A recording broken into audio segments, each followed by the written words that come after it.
Thank you all for joining.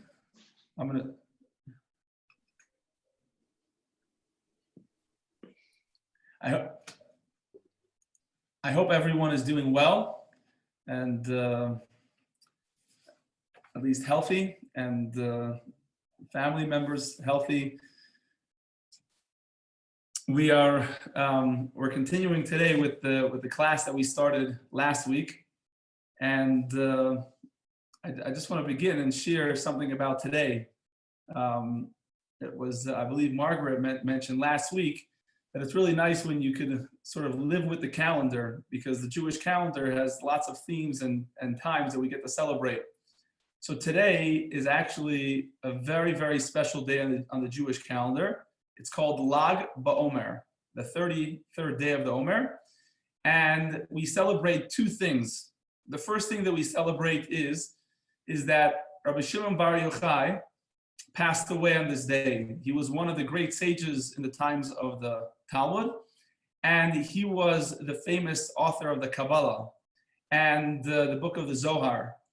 And his time, he had to go into hiding for 14 years from the Romans. He hid in a cave with his son because of the Roman persecution, that we were not allowed to study Torah at the time. And as one of the great sages, he had to go into hiding. And because he taught the secrets of the Torah, the Kabbalah, the inner dimensions of the Torah, which is represented by fire, because fire represents spirituality. When you look at something in this world, the closest thing in the physical world to spirituality is a flame, is the flame of a fire. Because on one hand, it's physical, on the other hand, has a very spiritual essence to it. And it's always trying to rise upwards. It's always moving up. The flame is sort of dancing. It's like the soul inside each of every single one of us, that we have a physical body, but we have this energy that's inside of us, our neshama, our soul, that's constantly dancing, trying to move upwards in life, trying to accomplish, trying to achieve, trying to return. To move from where we are currently. And that's actually one of the reasons why it's so stressful these days for many people, is because we could feel like we're stuck, and we could feel like we can't accomplish, even though in many ways we could, but it is challenging for a human being to be locked up. And there's actually a saying that says, in Kabbalah, it explains that every part of the universe has to be what it is, right? We have to live to our fullest potential. And if we live to our fullest potential, then we have happiness. If not, then it's very stressful, and it can be very upsetting. For example, if you take a stone and you put a stone in one place and it doesn't move anywhere, the stone is, if you would like to say, perfectly happy, because it's a stone. The stone doesn't need to move anywhere. If you take a tree and it's not able to grow, it's just stuck sort of, and it's not able to grow anymore, that is considered pain for a tree, because the only ability that a tree has, and the difference that it has from a stone to a tree, or a flower or a grass, is its ability to grow. That's its uniqueness, that it's able to grow.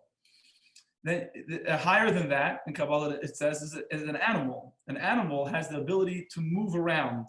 Okay, it has the ability to move. If you take an animal and you put it in a cage, that's very limiting for that animal. That is pain for the animal, because it was given this ability to move freely, and now you're locking it up. Then human beings are the highest in Kabbalah, that we have the ability not just to move, not just to grow, but we also have the ability to use our minds. And if you tell someone that you cannot use your free choice, right? You cannot think for yourself. You have to, be a robot in society. You have to follow what the rest of society is doing. This is the most challenging thing for a person, because for a person, we have the ability to use our minds in ways that animals can't. Meaning, we could get together and say, we have this problem, how are we going to solve it, right? How are we going to solve hunger? How are we going to bring peace to the world? How are we going to help another person? Only humans have this ability to do it. And therefore, it could seem on one hand that during this time it's very challenging, because we're taking this human potential that we have to literally change the world, and restricting us. But again, even with all those restrictions, we have the ability to use our minds. No one is telling us how we can use our mind. We have the ability to use our mind. So on this day of Lag BaOmer, which represents the hidden dimensions of the Torah, we celebrate it by going outside. It's actually a Jewish tradition to go to the fields and to light bonfires, because fire represents spirituality.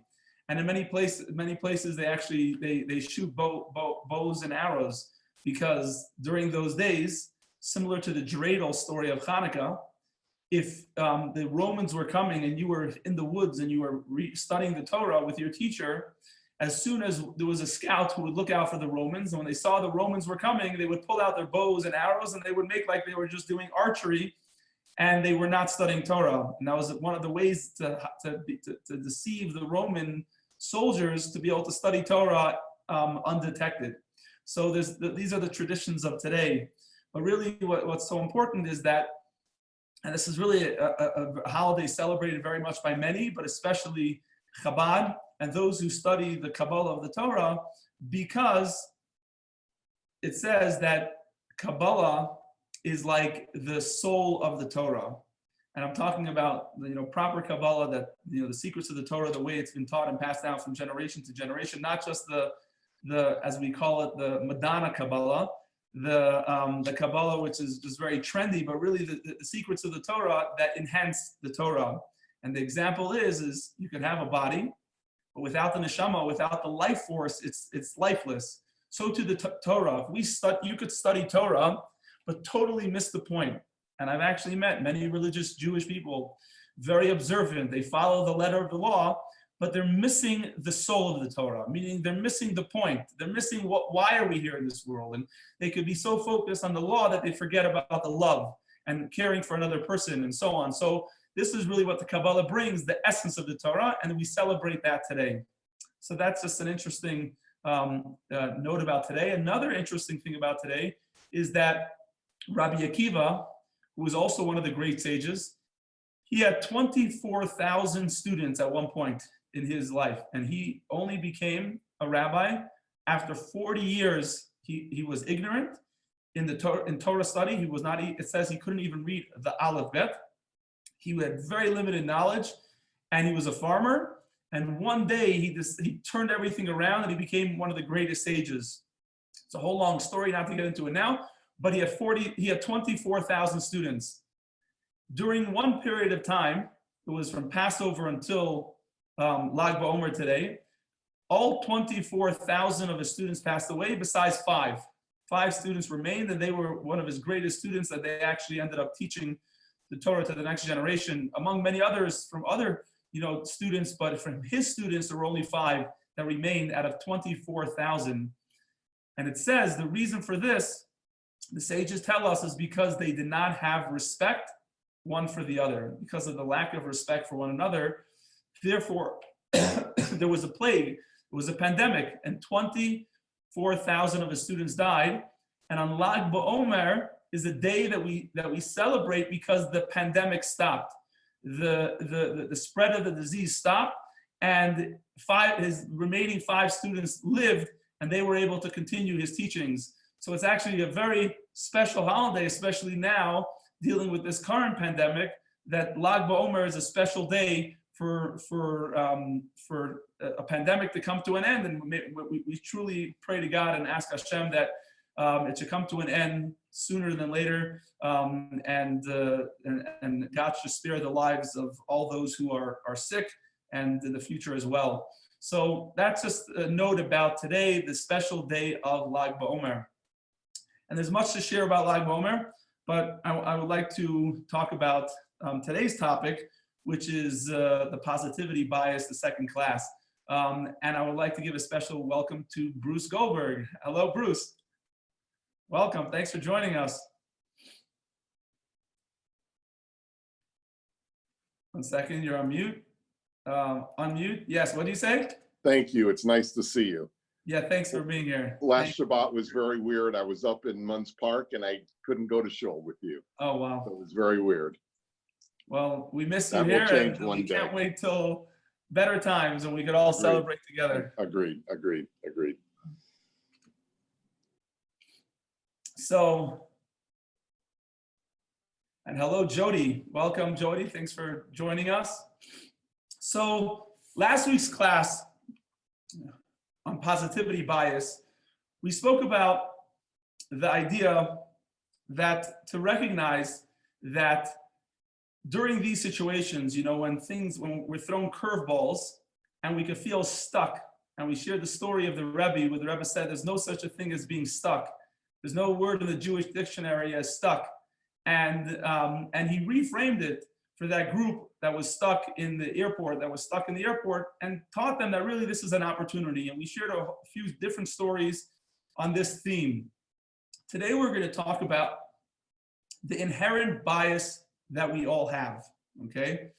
Meaning understanding where it comes from. Because when we understand where it comes from, then we could properly address it. And the rest of the classes on this topic, we will talk about the tools and the practical teachings that the Rebbe taught us of how to live a life of positivity bias. But today's class is really focused on where does it all come from. So there's a great, there's a joke which is told. And the joke is of a guy, he walks out of his house, he's walking down the street, and he sees a friend, at least he thinks he's a friend, and he says, Benji Goldberg, I haven't seen you in, so long. The other person says, I don't know who you're talking about, whatever, and he goes, he's looking at him like, I don't know who you are, but he keeps going, the guy, and he says, you're healthier, you look younger, you don't even wear glasses today, your hair is thicker, you're just looking unbelievable. And this other person says, excuse me, sir, but I don't know who you're talking about, but I'm not Benji Goldberg. And the other guy looks at him and says, wow, you even changed your name. So this is a joke which is told, about, when we get stuck on something and we're so focused on it that we're so convinced that the whole narrative, we change the narrative of what's going on to meet our story.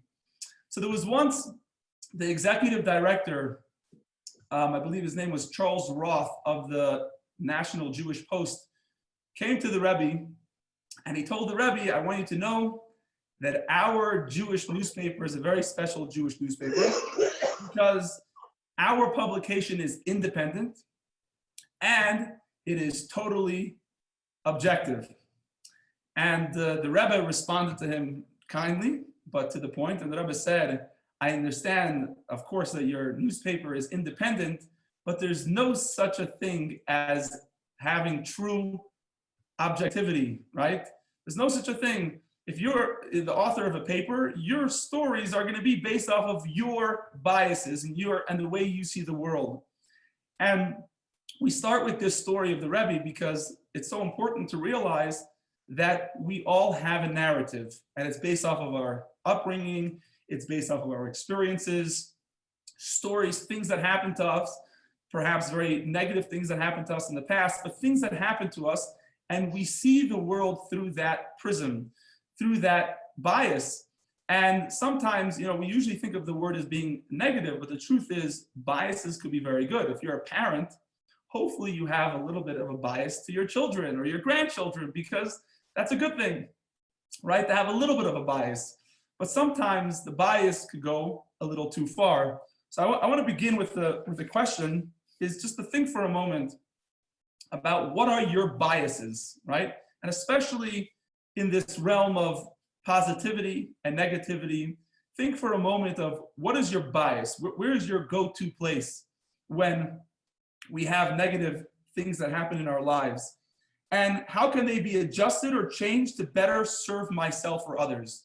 Meaning, once you realize that the way we experience things and the way we see things is based off of the story that we have in our own minds, then we have the ability actually to change those stories, those narratives.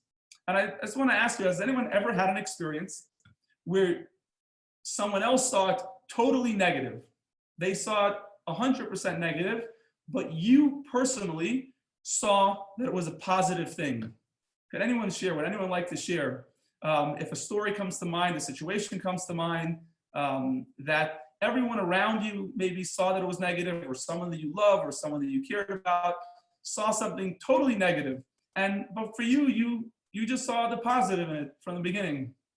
Anyone have anything they would like to share? You could unmute yourself. Anyone would like to share would be great. We'll take a few.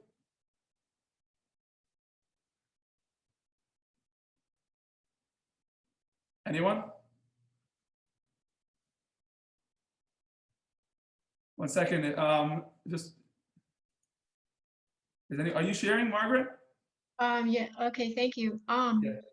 Well, once I was reading, there was opportunity to learn about Lamentations and the trope in it, the trope especially. And so I you know how the music is very spiritually sounding just because it tugs at your heart, but yet the words are very sad.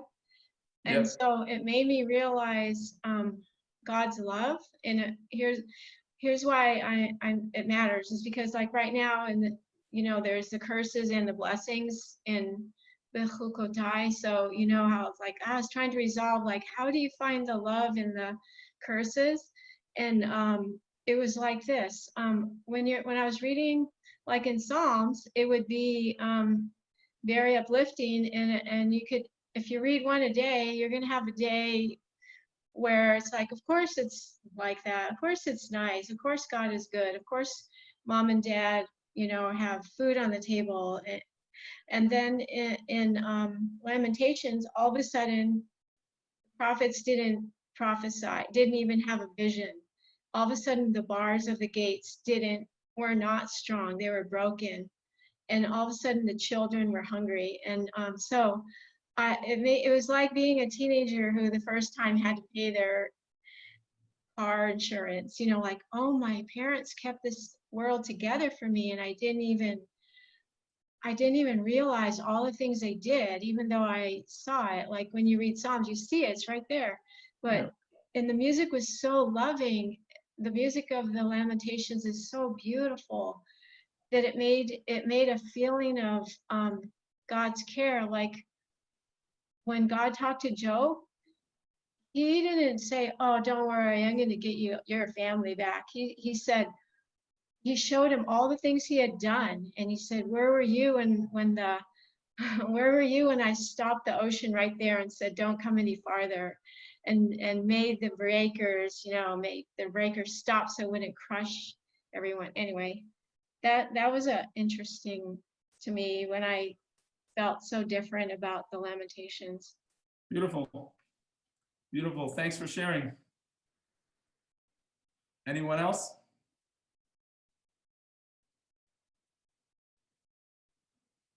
So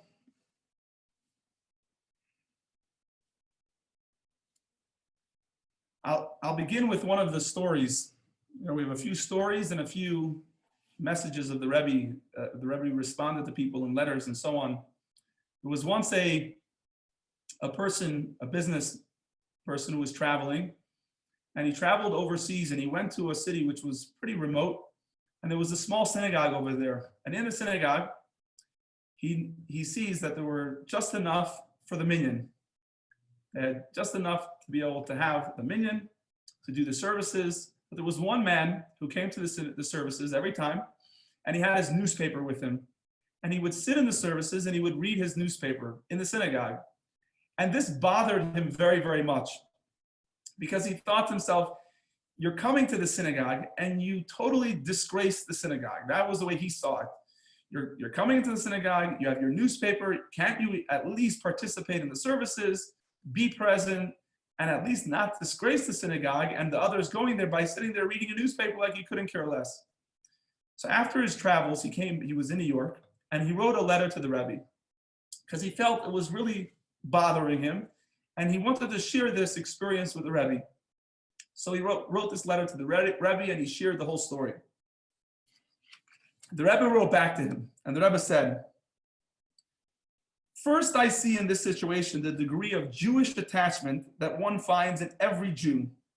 For here is a person who wandered to the furthest place on earth to get away from his Judaism, obviously. Yet, not only a remote part of the world and has become so far removed, not only geographically, but also mentally, as to have no concept of what prayer is or what a house of God is. But the Rebbe said like this, yet one finds in him that Jewish spark. Whereas the Alter Rebbe, the founder of Chabad, said in Tanya, the divine soul, which is truly a part of God. So here, this person was trying to bring the negative to the Rebbe and say, look, here's a Jew who had no respect for the synagogue. And the Rebbe said just the opposite. I see over here a Jew that he may be disconnected. He may not realize the importance. And yet, where is he? He's in the synagogue and he's helping make a minyan and he's helping everyone else. That's why he's there, because he truly cares. The Rebbe, it was a famous statement that people used to say. They would call the Jews who would only show up to the synagogue on Rosh Hashanah or Yom Kippur, the high holiday Jews. Okay, and it was a derogatory statement that people would say.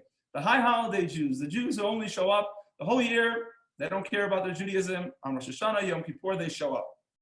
The Rebbe once gave a public talk, and the Rebbe berated all of those who make fun of the Jews who are the high holiday Jews. And the Rebbe said that the high holiday Jews represent Judaism in its greatest form. The Rebbe said, here you have a Jew who, for whatever reason, the rest of the year is busy, is occupied, forgets, why they're here in this world. But on Rosh Hashanah and Yom Kippur, where are they? In the synagogue? It could have been another day that they don't go to the synagogue. It could have been another day, okay, so I missed another day in the synagogue. No, they show up to the synagogue. The Rebbe said, this is the greatest sign of the Jewish soul. And you should see a Jew like this and say, wow, look how beautiful that they are here in the synagogue and they are participating. And the Rebbe wasn't just saying this as a nice thing, let's find. The Rebbe really believed this and he saw this. Instead of looking at the negative in a situation, the Rebbe saw the positive. It's another amazing story. I forgot the details of the story, but also something to the effect of, people speaking in the synagogue. And someone, came to the Rebbe or wrote a letter to the Rebbe and said, it's terrible. Every time I go to the synagogue, there's people speaking in the synagogue. And we know this happens in the synagogue, people speak and so on. And the Rebbe wrote him such a powerful letter that's actually even beyond what we're talking about today. And basically the Rebbe told him that in general in life, I learned that if you want to affect others, you first have to change yourself. And if you change yourself, others around you will be affected for the positive as well. Instead of dwelling on the negative of those people speaking in the synagogue, make sure you conduct yourself properly in the synagogue, focus on the positive, and then eventually it will have its positive effect. But the Rebbe told him, if you speak negative against that person, even if you don't tell that person your thoughts, that person will be pushed further away from you and will actually end up speaking more in the synagogue and will have the exact opposite effect that you want to have. So it's just amazing, the Rebbe's approach in life, this idea that if we want to bring change, we have to change ourselves and not change others. But that's again a different topic. But the Rebbe always saw the positive. The Rebbe never chose to focus on the negative. Another story. This story is really, you could hear the story for yourself. It was recorded by GEM, the Jewish Educational Media. Jewish Educational Media, probably about 15 years ago, went on a mission to organize all the talks of the Rebbe and to share them with the world. The Rebbe would speak every Shabbat. The talks of the Rebbe that were on Shabbat were not recorded, but all the talks that the Rebbe gave in public, not on Shabbat and not on holidays, is in the tens of thousands of hours, and it's recorded and it's organized. But it's a huge job to preserve those files and on different times of the year to share short snippets of what the Rebbe spoke about that time. And they have also interviewed thousands of people who had a personal experience with the Rebbe. And one of the common things you find in these stories is this, again, this positive view that the Rebbe had. The Rebbe saw the world in a positive light. So this is a story that was shared by someone who personally was involved in the story and knows her. And it's the story of Shirley Chisholm. She was the first African-American woman to be elected to Congress in New York. And this was in 1967, I believe. And when she was elected, there was a lot of politics around it, and they made it very, very challenging for her. And eventually, from the South, there was a push, and even somehow a verdict that what is she going to be responsible for? She is going to be responsible for the agriculture. That's what they put her in charge, and they did this. It was a whole political thing to really take away the power from her to bring real change into the inner city in New York.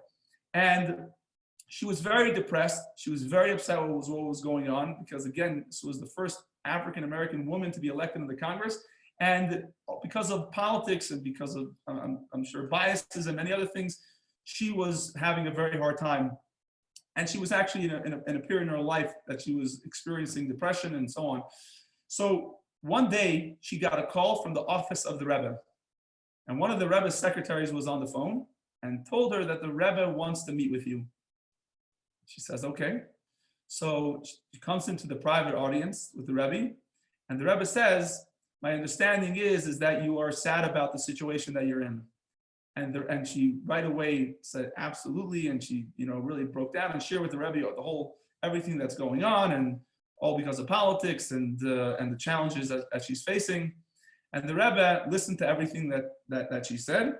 And then the Rebbe said that I think you need to realize that God put you in this position because you can make a tremendous difference.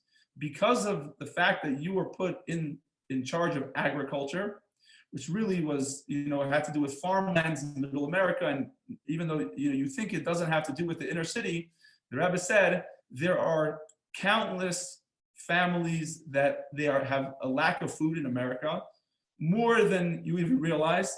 And you actually were given this ability to make a difference in these families, these children, to change their lives for the better. And you should seek out opportunities to utilize your position to make this change.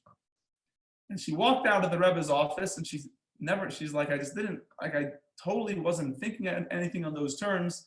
I was just so stuck in the fact of where, my situation and, what I can't do. And the Rebbe totally opened up my eyes. A very short while later, she met a senator who told her, one second, they share the name of the senator, Senator Bob Dole, okay? And it was his first day in Washington, and they meet. And he starts to share with her how he has a problem. What is the problem that he has? America started importing a lot of foreign food, and the farmers in America were suffering because they had an excess of food that they didn't know what to do with it. The moment he shared that, she thought to himself what the Rebbe said, that there's thousands and thousands of families and children who are literally starving, that don't have enough food on their tables in America. And God put me in this position to make a difference. So right away, she said, we have to work on this and we have to do something. And eventually, because of her and Senator Bob Dole, they took food stamps, which was very small in those days, to a whole new level, eventually it became mandated in the entire country. Every jurisdiction was mandated to have food stamps, but in a much greater way, where they paired up these farmers with people who needed food, and the government was involved. And then even eventually through this was born the program called WIC, which is for women and children, to make sure that they have their essential needs, especially when the child is born, but during pregnancy, when the child is born, and in the infant years, to make sure they have essential food. And on her, when she was having her, she was retiring, she had a retirement party, she shared like this, and this is brought in the book. She writes, I owe all of this to a rabbi who was an optimist, who taught me that what you may think is a challenge is actually a gift from God. And if poor babies have milk and poor children have food today, it's because this rabbi in Brooklyn had vision. This is the story that she shared. And again, this whole story came to light from someone who knew her personally and was very, very close with her. And this is an amazing story because, the fact that the Rebbe even called her to his office, he saw that here's someone who is really down and is so focused on the negative. The Rebbe saw the potential over here for something tremendous to happen. And because of that, something that perhaps never would have happened came into being. The last story that I'm going to share, and then we'll talk more, is the story of the Rebbe when he had a heart attack. It was Shmini Atzeres. Shmini Atzeres is the last days of Sukkot, right? We have Sukkot, and at the end of Sukkot, we have Shmini Atzeres and Simchat Torah when we dance with the Torah. 770 was packed, and on that day, it was in the evening, but by the time when we were dancing with the Torahs, the Rebbe experienced a pretty severe heart attack, and it was 1977. 2 days later, the Rebbe wanted to speak. The Rebbe was at that point able to speak, but the Rebbe was very, very weak, and his doctors recommended that he should not speak. Meaning every year on that day, he would speak to his students, to the Hasidim, and the Rebbe wanted to speak. So the doctor said to him, you have to take care of yourself. And he said like this, because if you don't take care of yourself, there's a 25% chance of relapse. And then the doctor said, Rebbe, do you understand what I'm saying? And the Rebbe replied, he said, sure, I understand what you're saying. What you just told me is that if I don't take care of myself, which I will take care of myself, but what you told me is that if I don't take care of myself, there's a 75% chance that I will not have a relapse. That's what the Rebbe said. Now the Rebbe wasn't just trying to be a smart aleck. The Rebbe wasn't just trying to make a joke out of it, but this is the way the Rebbe lived his life. He lived his life from a place of optimism. But the challenge is here. This is the challenge that I would like to talk about. And through this course, through this class, the rest of the classes, and today we'll talk about it. The challenge is why do we go to this place of negativity? So scientists, the term actually, the name of this course, positivity bias, is actually a play on words, negativity bias, because scientists realize scientists coined this term, negativity bias. You can look it up. And what's negativity bias? That you could have 9 positive experiences today. 9. Someone says a nice compliment. You woke up in the morning, that's positive. You had a great coffee, positive. You went on a walk with the dog, positive. It didn't poop on the neighbor's lawn, positive, right? You could go on, right? You can find probably 100 that you had this morning, but you could have 9 positive experiences and then 1 negative experience. And what are you going to focus on for the rest of the day? So science shows that we have an extreme bias to the negative experience, that we actually gravitate to the negative. And it's actually, they even say with children, they say, this is something very challenging, but it's amazingly rewarding when you do it. They say that if you want to give a child a rebuke, if you want to say something negative, make sure to balance it with 9 times more positive. Meaning, let's say that, and they actually say positive doesn't just mean, oh, hi, good morning, how are you? I didn't scream at my child today. I didn't punish my child today. Positive actually means a compliment, a hug, showing an interest in something. That's positive.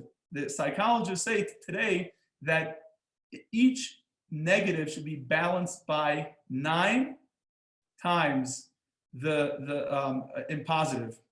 And this way, when the child gets the negative, they won't get too stuck in the negative because it was balanced out with 9 times. So it's not enough to have, 1 to 1, 5 to 5. You have to have an exponential amount of positive to the negative.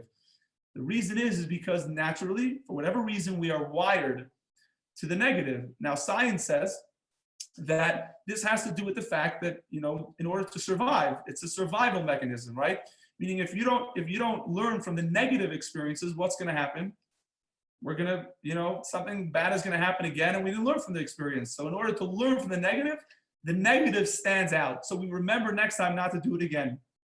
So it's important to realize this, because there's a saying that chatzi refuah, half of the remedy is knowing the sickness, right? How many times have you had something in your life where you didn't know what it was, a pain, any ailment, or a health problem, something with your mind, anxiety or something, and it's so stressful because you don't even know where it's coming from. Like, why now? Why am I dealing with this now? Is it do I have a heart problem? Is it is it a general health problem? Is it a blood issue? Do I have a problem with my thyroid? I mean, there's when you don't know, the not knowing itself, it is actually one of the greatest stresses. It says, there's also a statement that says that ein simcha keheter hasfekus. There is no joy like being released from doubt, right? Meaning, imagine you're waiting for a job opportunity, and you're in that period of, you don't know if it's a yes, you don't know if it's a no, right? You're going to be deployed somewhere, you don't know yes, you don't know when it's going to be. You have to move, and it's taking forever for things to fall into place. It says the period of time of the doubt is actually the worst time to be in. If someone tells you no, it's better than being in a place of doubt, because doubt, you're not here, you're not there. You just don't know. I don't know what the problem is, right? If it's a health problem, I don't know. But if someone tells you, this is the health problem, even though it may even be severe, there's a joy, there's a release, there's a relief. At least knowing where the problem lies. Okay, now we could address it. Now we could, take the proper medication. Now we could change our lifestyle and do this different because that's going to help me out. That is what the sages say is half of the refuah, half of the healing is when you know what the sickness is, when you know the source of the ailment. The same thing is over here. The positivity bias that we're trying to bring it more into our lives, when we recognize that we have a negativity bias, and it's okay, it's normal, it's actually human, it's scientific, that we naturally go to that negative place. Now we know we have to balance it. And we could balance it. We could balance it with our own cognition, with our own minds, with our own perspectives. We have the ability to change it, but it takes work, and it doesn't come overnight. But at least when we recognize that we have this ability to do it, then we could bring change.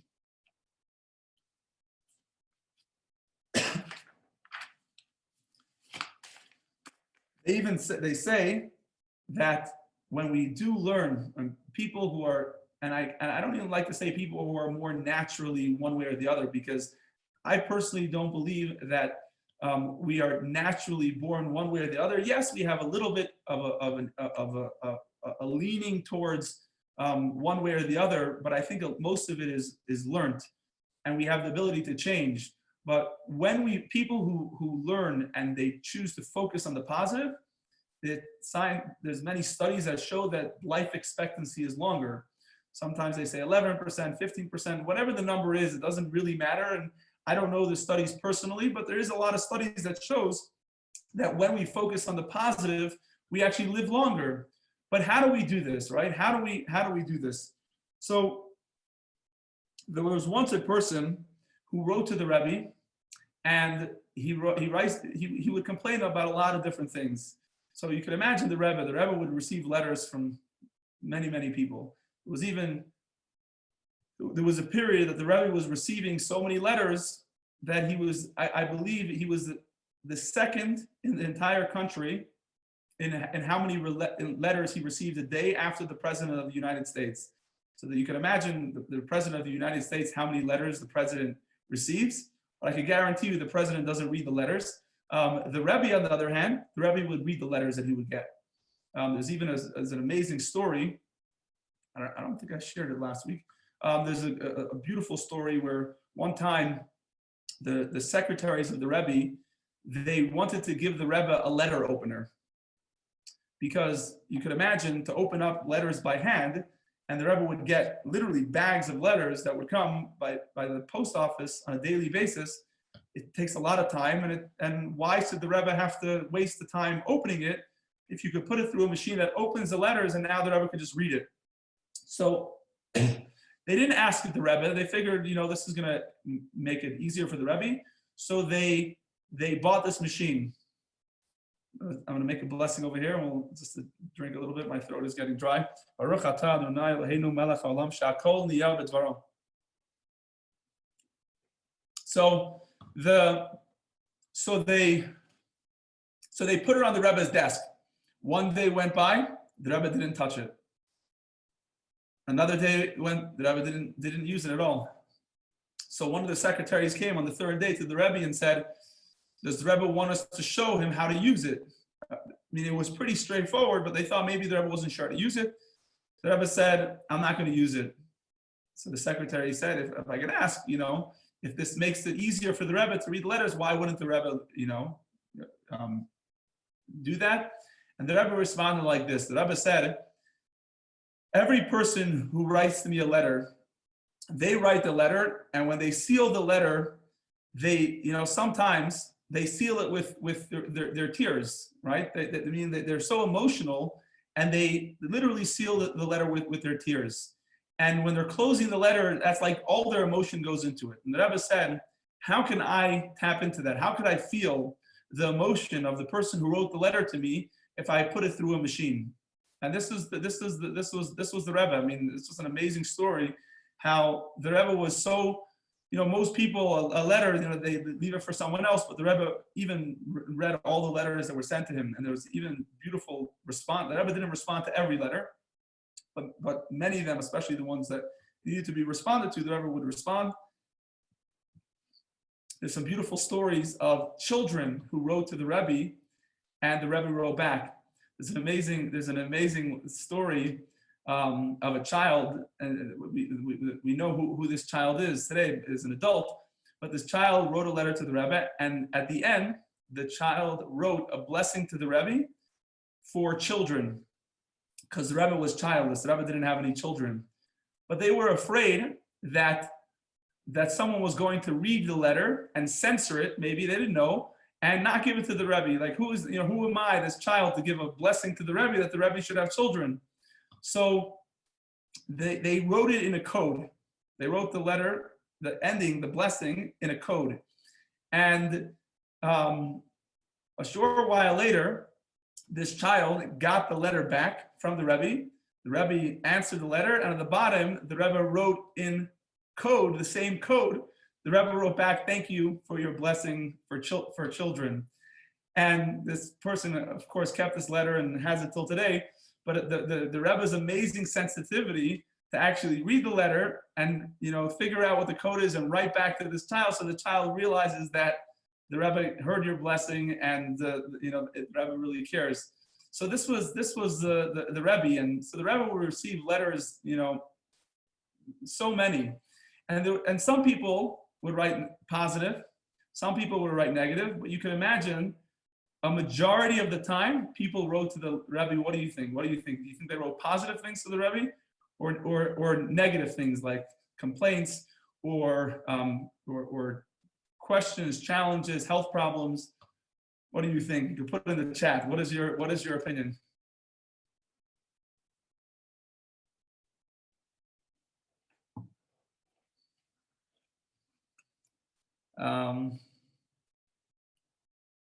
Where's that? How do I see the chat?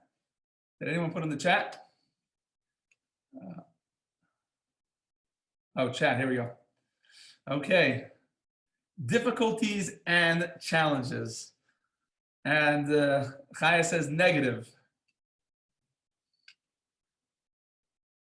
So that's the truth. The Rebbe would get so many negative things. The Rebbe actually spoke about it one time, and he said, why is it that when it comes to negative and challenges, people are always writing to me? But even the same people, when things turn out for the better, and the Rebbe didn't say when I give blessings, but the Rebbe would give people blessings for health, for children.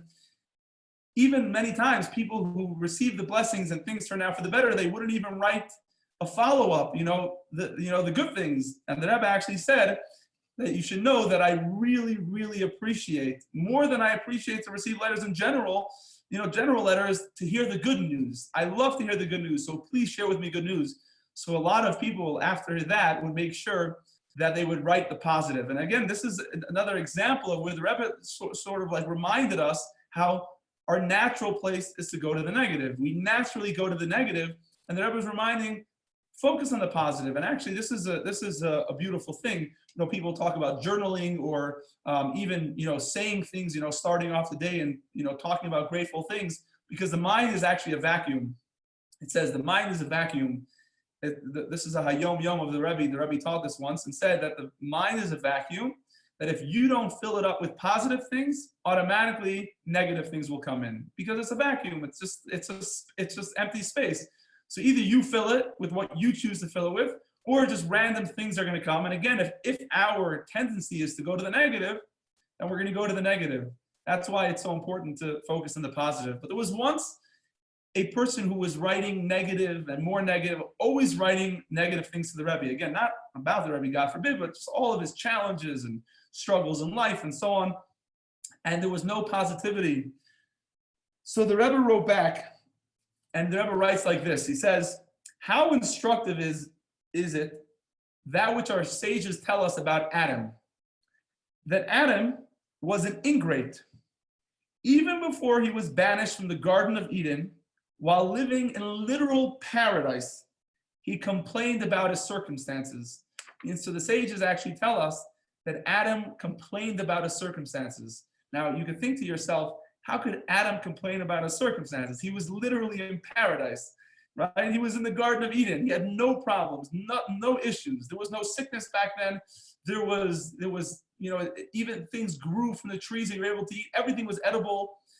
There was nothing poisonous in the Garden of Eden until he ate from the tree of knowledge. Everything was just life and beauty. And yet the sages tell us he complained. Why do they tell that to us? To remind us that just because you are in paradise, it doesn't mean you're going to be able to see it. It doesn't mean that you're truly going to be grateful for it.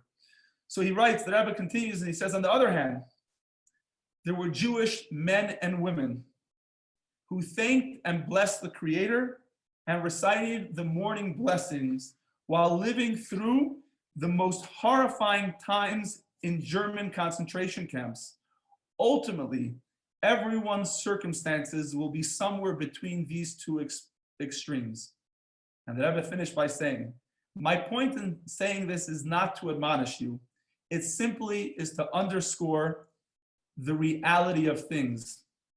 That the type of lives that we live, whether full of satisfaction and meaning or the opposite, depends in large measure on our willpower, which dictates whether we will focus on the positive or on the negative. Such powerful words from the Rebbe, where this is, again, part of recognizing this idea. The ability to focus on the positive is not based off of our circumstances. It is based off of our perspective, the way we see things, the way we interpret the things that are going on around us. And that it's not our circumstances alone, but it's the choices that we make. And there's no question that if we all had more money, and if we all had more health, and if we had an abundance of health and an abundance of money and an abundance of the basic necessities of life, yes, it would be easier. It would be in many ways better. In many ways we could help other people. But to think for a moment that it's somehow our circumstances that dictate how positive we can feel at any moment is simply making a mistake of reality. And the Rebbe really helped this person realize it. And the Rebbe said, I'm not admonishing you. And the same here, when we're teaching this, this is not about, putting ourselves down in any way, God forbid. It's just recognizing that we all have the ability to change our story as long as we recognize that what we're up against. We have a negativity bias. It's there. It's real. It's powerful. It's pulling at us. But we have the opportunity every day and every moment to make choices in the way we see things that will bring us to a more positive place. Now, with that said, for the remaining, I believe it's 3 classes, we're going to focus on practical tools and strategies that, again, these are through the lens of the Rebbe and beautiful stories where the Rebbe taught us how to do this. Because what we spoke about in the first class is, number 1, recognizing that where we are today, this circumstance that we're in right now, is not something which is an accident. It's by divine providence. Hashem put us in this place, not because we're stuck, but because we have an opportunity to change, to do something, to make a difference in ways that we weren't able to do it before. Today's class, the focus was on recognizing that we have a negativity bias and that we also have the ability to change that, to reframe that through focusing on the positive. And the rest of the classes are going to focus on practical tools. Each one, we're going to go through different stories and messages to help us, because again, change doesn't happen overnight. Focusing on the positive doesn't happen overnight. And none of us should ever think that, we're going to walk away from this course and we're never going to deal with negativity again. We will. But the reality is that when we have the tools, when we have enough information to see it in a different way, change comes about. And I want to finish with this idea. Chabad is an acronym of 3 words: Chachma, Bina, and Das. Chachma is wisdom, Bina is understanding, and Das is knowledge. Chachma, Bina, Das. That's where Chabad comes from. Why? What is the connection between Chabad and this and these words? Because the founder of Chabad taught that real change comes from the mind. Real change comes from wisdom, understanding, and knowledge. It's not enough just to be passionate about Judaism. It's not enough just to have, if you want to call it shallow Judaism, just the stories and the culture and so on. Real connection to Hashem and real passion in our Judaism, if you want to call it sort of that flaming fire, right? Today's Lag BaOmer, that passion in our Judaism comes from knowledge. The more we know about something, the more of an effect it has. So I'm going to teach you something in Kabbalah now, and we'll finish with this because today is the day of Kabbalah. So I want to teach you a very fascinating teaching in Kabbalah. There's Chachma, Bina, and Das. Okay, Chachma is wisdom. What is the difference? Because wisdom, understanding, knowledge could all sound the same, but I'll make it I'll really break it down and try to make it on very, very simple terms. Wisdom is like a flash of inspiration, right? Like imagine a professor who's trying to come up with an idea and wow, I have an idea. Or imagine you're an interior designer and you're trying to think of what am I going to do for this, this design? And I have an idea. But it's not developed yet. It's far from being developed. In Kabbalah, it's referred to as a dot. It's the dot of potential. Then comes Bina. Bina is understanding. Bina is when you take an idea and you fully develop it. You fully explain the concept, and you could explain it to other people, and you could connect the dots between one idea and another idea when you see the full picture. Kabbalah actually says, men are from Mars, women are from Venus. So it says in Kabbalah, men are from Chachma. They have these brilliant ideas, but women are from Bina. Women are practical. Women take the idea and they actually make it something tangible. Another example is a man could build a home, right? Physically, go and build a house. Not that a woman can't, but in the idea that a man will build a home, a house, but a woman makes it home, right? She takes the house and with all the details and the beautiful textures on the inside and makes it comfortable and so on. So this is, again, we're not going to get into all the details of it, but Chachma is like that flash of inspiration, that idea. And Bina is when something is fully expanded, the full concept of the idea. And then there's Das. Das is knowledge. So we have wisdom, understanding, and knowledge. What is knowledge? Knowledge, Kabbalah explains, is when what you know affects how you live, right? So you can know something, but it doesn't really affect you, or it affects you very superficially. For example, the example that I always like to give is, imagine, you're a younger person and you hear about the importance of exercise, and you hear about the importance of eating healthy and so on. And okay, I hear it, it's an idea. Then maybe you get a little older and you learn a little bit more about it, and maybe you study about it, maybe you even become a doctor, and you really understand that, how the simple dynamics of it, right? That when you exercise, it's good for your heart, it's good for your stress and all these things, and it's your blood sugar, and it's very healthy for you. Great. That may be wisdom, that may be understanding, right? But there's a point in your life that something becomes knowledge, that you know it, and knowing is when you live it. Usually that comes from a personal experience. Maybe it was a heart attack. Maybe it was a close encounter with a heart attack. Maybe it was, just, ending up in the hospital and or being sick for many months, or being close to death. Everyone has different points, but there comes a point where what you know is not just what you know anymore, but it's knowledge. You know it in every fiber of your being, and it comes from experience. Kabbalah also says you don't have to have a negative experience or an experience to come to the place of knowledge. You could also do it with meditation. In Kabbalah, it's called hitbonanut. So an example of hitbonanut over here is taking time in the morning and being grateful, right? That's meditation. Being grateful for all, and going through all the positive things. Being grateful for Hashem, for God and God's presence and God's blessings and so on.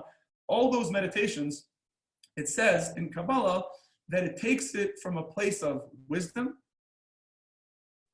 takes it from a place of understanding, and it makes it knowledge. It brings it to a place of knowing.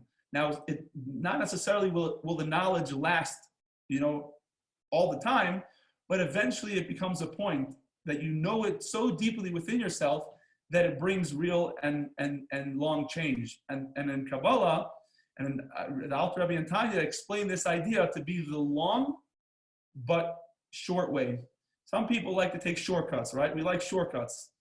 And we take the shortcut, but at the end we get stuck, right? We thought it was going to be the shorter way, but we can't, there were thorns along the way, or it's too steep to go up. Alter Rebbe and Tanya explains that this idea of recognizing that true change comes through the mind, this is the long but short way.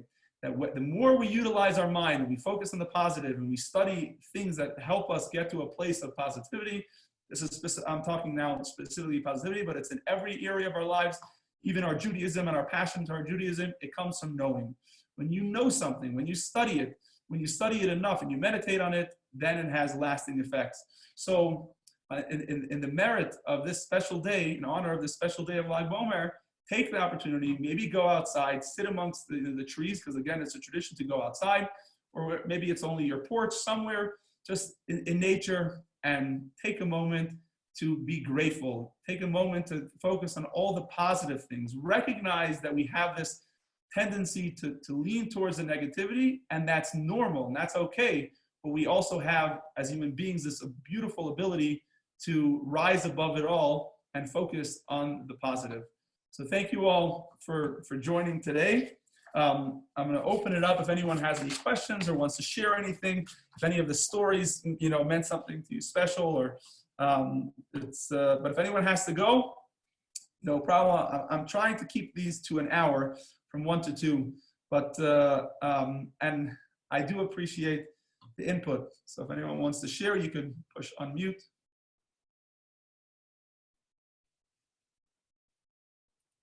Hi, Judy. Hi, so I just have a question. Do you think that positivity or negativity is also like an ingrained thing in our personalities, that we have a DNA, so to speak, where many of us, some of us see the glass half full, others see the glass half empty? So I say as Jewish people as a whole, we have a negativity bias more than others. No, no, I'm joking, there's for sure. Listen, DNA is DNA, and there's no question that there is truth to that. All I could say is in Kabbalah, there's no evidence to this idea that we. Sorry, okay, I'll say this. From the Kabbalah perspective, the Jewish perspective is that there's a thing that it says, how do you know where your challenge is in life, right? We're all put here in this world to rise to a challenge. Actually, it says even to change our natural tendencies. That's the reason why the soul comes down to this world. But many times, how do I know? How do I know why I'm here? The Rabbi one time spoke about this and said, the way you know what your purpose in life is in the areas that you face the most challenge. And he gave the example of when someone is, riding a bike, it's easy, everything is wonderful. But then when you start going up the mountain, up the hill, that's when it's challenging. You try hiking up the mountain and you start feeling it in your thighs. Why? Because you're making progress, right? Because that's really where you need change. So I would say this, any of us, wherever we experience challenge, and especially if it's in this area of, positivity, negativity, recognize that perhaps this is a challenge that you were given and many of us were given, but it means that we have also the inner strength to overcome it, because the Rebbe would always say that no one is given a challenge that they can't overcome. And sometimes it could be a lifetime of, just working on ourselves. And it doesn't mean that we need to perfect it. There's no perfection in life. It just means that, every moment, every time I take a negative experience and I actually focus on the positive, especially if I could connect it to the higher purpose or Hashem, there's something beautiful happening over there. And perhaps that's the reason why our soul comes down to this world, is to overcome that. That's from the Kabbalah perspective. From the perspective of CBT, cognitive behavioral therapy, there's some amazing books. For example, the book of when anxiety, when panic attacks, and there's from David Burns, and he also has another book extremely popular today called Feeling Good. And in both of those books, he writes that really the idea that we're in science, or in psychology, they talk about the mental illness. He says and again, I'm quoting from him, you can read his book. He says, yes, there are situations where people need medication. Yes, there are situations where they give a diagnosis, but he actually talks about it where there's really no such a thing as being able to read the brain. Even when they talk about it, this and that, all they're doing is giving a diagnosis, but they've never really been able to actually see what's happening in the brain in a way that they can know that there is a mental illness. So even the term mental illness was made up. So again, this is not to put down in any way these ideas, and sometimes we need medications, or sometimes there's actually a lot of great natural things to take for anxiety. But recognizing, and what he writes in his book, is that most times we're able to overcome the majority of our own anxieties from the way we see things, and so on. And the book is an amazing book, and it's helped many people. And meaning learning techniques to overcome those things, and you could. Now, again, there are some times that there's no question. I've known people that for many years there was some kind of chemical imbalance. Sometimes it was a reaction to medication that they were taking. That's a real thing that could happen. That people have to try to really be in tune with themselves and know when something is too much anxiety, too much, and when it's something that I could have the tools to learn to cope and to actually thrive. But those are just two ideas, one from the Kabbalah perspective, one from, I think, more of the CBT. which leans towards the fact that the majority of people could learn to overcome their mood swings and negative biases.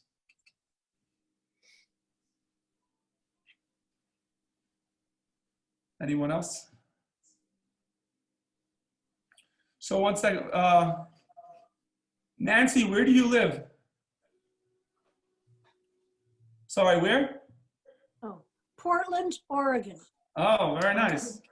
Wonderful. Yes, Thanks for joining us today. pleasure. Thanks for Thank being you. here. How is it in Portland? It's a very nice day. It's going to pour rain soon, but over the weekend it was 85 degrees. Wow. Who knows? Are you are you able to get out a little bit, go for a walk, or? Oh, absolutely. And I live in a very hilly area, so I get my heart rate up every day. Yes, Nice. it's really lovely. Yes. And I do come to Flagstaff periodically, obviously, because the kids are there. So Wonderful. Well, we look forward to the time that you can come here again and come Thank visit you. in person. Yes, they'd like that. I'd like that. It's Nice. a little difficult because it's 7,000 feet, but it's okay. Yeah, Days, yeah. yeah. Thank you very much. I enjoyed, and I need to leave at this time, but it's Thank a you. pleasure. I do take some. I love your messages. They Thank you resonate. very much. Thanks, Nancy. Thank you. Bye-bye. All the best. Thank you. Okay. Thank you all. Thanks for joining us again this week. Thank you. And we look forward to next week. And we share this, the recording of this. I believe Felicia put it in the weekly email last week. So if you know anyone that would appreciate it, you could forward to them the weekly email, or send us an email and we could send it to you. If you know anyone that would appreciate it or maybe interested in joining the class, they could see what it is. So, hey.